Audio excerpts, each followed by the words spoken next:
How to fix game not showing in volume mixer. In this tutorial, I'll show you guys how you can fix this.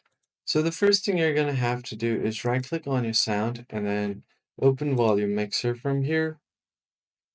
Once you do that, if you're unable to see your games or apps right here, what you're going to have to do is go to sounds, and then from here, you just have to go down and you just go ahead and click on more sound settings.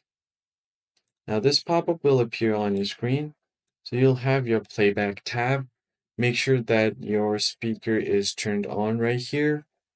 This is your default device, so right click on it and then go to its properties. Now from here, you're going to go to levels and then check your levels.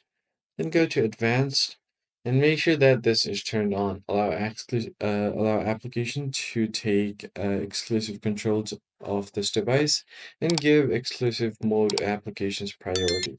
Make sure both of these are checked and then click on apply and then OK.